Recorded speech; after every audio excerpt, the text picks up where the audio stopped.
തിരുഹൃദയത്തിൻ മുൻപിൽ മെഴുതിരിനാളം പോലെ ഉരുകിടുമാത്മാവിൽ നീ നിരുപമ സ്നേഹം നൽകൂ. ഈശോയുടെ തിരുഹൃദയ വണക്കം 24-ാം ദിവസം. സകല നിക്ഷേപങ്ങളുടെയും ഭണ്ഡാകാരമായ ഈശോയെ, അങ്ങേ ദിവ്യഹൃദയം മുൾമുടി ധരിച്ചതായി ഞാൻ കാണുകയാൽ വളർന്ന് ബോധരഹിതനാകാതിരിക്കുന്നതെങ്ങനെ? എൻ്റെ ആയുസ്സും ശരണവും ആശ്വാസവുമായ ഈശോയെ, അങ്ങേ ഞാൻ ആരാധിക്കുന്നു. എൻ്റെയും ലോകമൊക്കെയുടെയും പാപങ്ങൾ അങ്ങേ ദിവ്യഹൃദയത്തെ എത്രമാത്രം ദുഃഖിപ്പിക്കുന്നു.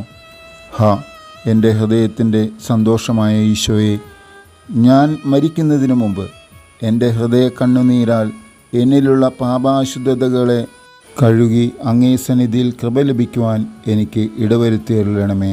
ആമേൻ. കർത്താവെ, അങ്ങേ മണവാട്ടിയായ തിരുസഭയ്ക്ക് പൂർണ്ണ സ്വാതന്ത്ര്യം കൊടുത്തരുളണമേ. ഞങ്ങളുടെ പിതാവായ പരിശുദ്ധ പാപ്പായെ സംരക്ഷിക്കണമേ.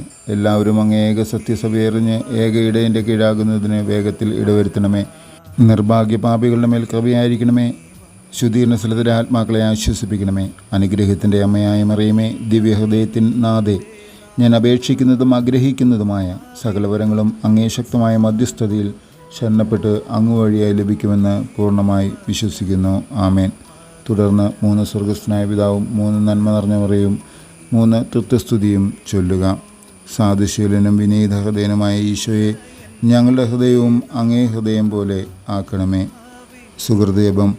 മുൾമുടി ധരിപ്പിക്കപ്പെട്ട ഈശോയുടെ തിരുഹൃദയമേ, എൻ്റെ പാപങ്ങളിന്മേൽ മനസ്താപപ്പെടുന്നതിന് കൃപ ചെയ്തരുളണമേ. സൽക്രിയ. നിൻ്റെ തഴക്കദോഷങ്ങൾ ഏതെന്നറിഞ്ഞ് അവയിൽ നിന്ന് ഒഴിയുവാൻ ഈശോയുടെ ദിവ്യഹൃദയാനുഗ്രഹത്തെ യാചിച്ചു കൊള്ളുക.